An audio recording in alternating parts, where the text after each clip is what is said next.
Welcome back. It's time for episode 3 of mountain bike to gravel bike. If you haven't seen episodes 1 and 2, stop right now, click on the links in the description down below. Go and watch those first, because then you'll get to see how this bike came to life. Today, I'm going to actually ride the thing, and oh boy, am I excited. Cue that sick montage.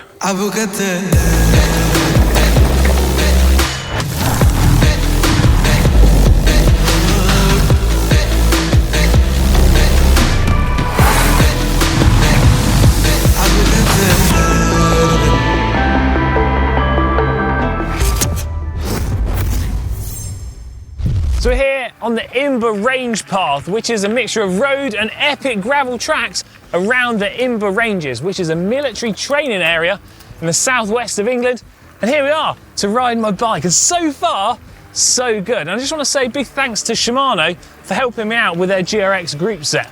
Now, in case you didn't listen to me at the start of this video and you haven't watched episodes 1 and 2, let's have a quick run through of the spec of this bike. Oh, and also, there's a bit of a glaring issue here, which some of you might have noticed and some of you haven't, but we'll pick up on that in a minute.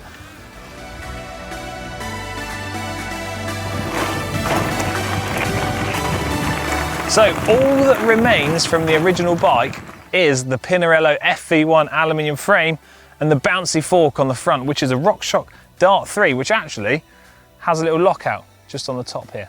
Pretty cool, eh? Now, other than that, everything else I've replaced. So let's start at the wheels. I've gone for a 650B GRX gravel wheel, and we've got a 12mm through axle. And because this bike isn't through axle compatible, I'm running a 12mm axle converter so that we can fit quick releases on here. Center of the wheels, we've got 160mm rotor on the front and 160 on the rear. Now, on the subject of the brakes, this is something that I discussed in episode 2 of the build, because I had to find a caliper that was compatible with the frame set and compatible with the GRX levers. So we've gone for the Shimano Ultegra caliper, and that seems to fit on the bike and work perfectly fine. In terms of the tyres, I've gone for a 45mm wide gravel specific tyre. It's not a particularly aggressive tread, and I'm quite pleased with the amount of clearance that we've got on the fork and on the rear of the frame, because that was something I was a little bit concerned about, but all seems good so far. Moving up from the wheels at the front, we've got the gravel specific handlebar and stem. This is the Pro Discovery, incredibly wide, incredibly pronounced flare. I can't remember the exact width or the degree of flare on this handlebar, but fingers crossed I'll have a little graphic pop up on screen with that information. Down at the center of the bike, we've got the GRX 600 crank. This is a 1x setup using a 40 tooth chainring. The crank arms are 172.5mm wide, and being one tier down, it does mean this crank is slightly cheaper and could be a good way of saving some cost when trying to build up a bike like this yourself. So at the rear, we have an incredibly large 11 to 42 tooth mountain bike cassette. This one is from the Dior XT range, again completely compatible with GRX, all interchanges perfectly well. And then we have the GRX Di2 mech. This is the shadow version with that clutch derailleur, because we're running the 1x setup. Also, you can see the Di2 cable I'm just running externally along the chainstay. I've got it zip tied nice and tidy to keep that out of any harm's way.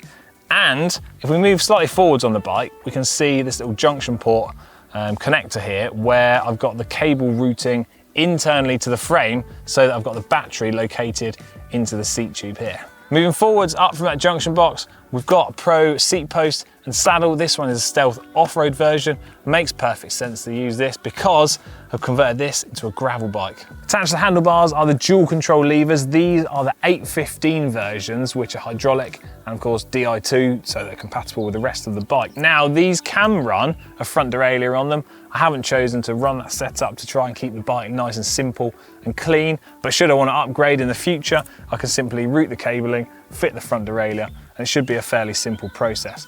And then the actual junction box and charging port for the bike is located on the end of the handlebar for a nice, neat and clean finish. In terms of the electronic shift cables, I've got these running along the hydraulic hose, along the top tube, down the seat tube, and then zip tied in place, trying to make it as a clean and tidy install as I can, because after all, this is a frame which isn't designed to have electronic shifting installed. So I've had to kind of retrofit it and make it as neat and tidy as I can. I think it looks like I've done a pretty good job, and I feel quite happy with that.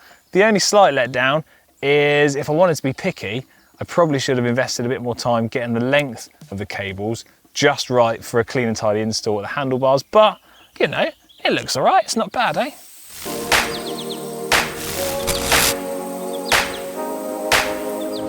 Anyway, enough about the spec of the bike.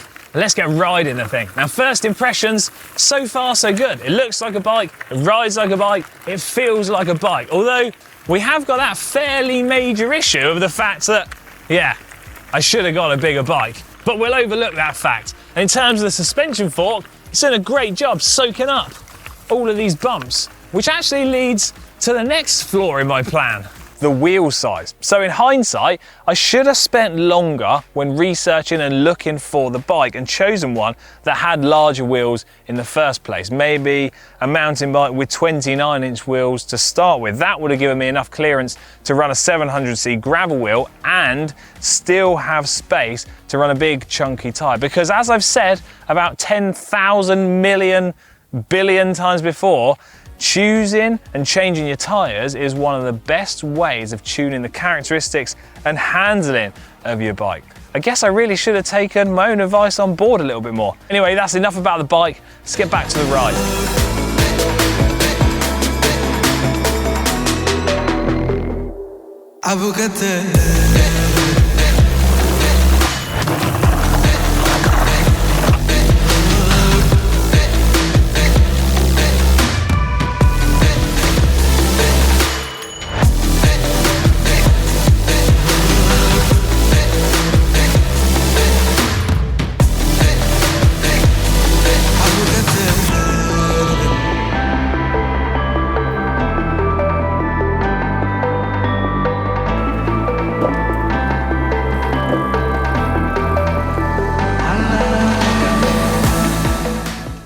Okay, so this ride's gradually coming to an end. So I've dived into my favourite cafe for a bite to eat and something to drink, and to discuss whether I think upgrading this bike has been a good idea and whether you should do it as well. Because a few weeks ago, I said this: gravel bikes, they're just mountain bikes from 10 or 20 years ago.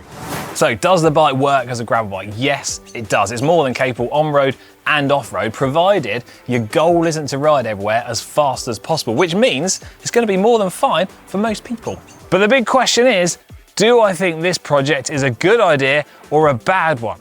Well, it's actually quite a tricky question to answer, because as much as I want to say I've loved every minute of it and you should rush out and take on a project building a bike like this yourself, there is a small part of me inside which just says, if you do this, you might just fall in love with gravel riding, and then you could find yourself just wanting a little bit more than a bike like this is actually capable of. And if your budget won't stretch that far, then 100% yes, this will be the next best thing. So that draws this 3-part build series to a close. I genuinely hope you've enjoyed it and it's given you the confidence and inspired you to take on a build project like this. And why not let me know in the comment section down below what you think of my bike, and if you've got any killer ideas of what I should do with it in the future. That's it for now. See you later, and don't forget to subscribe.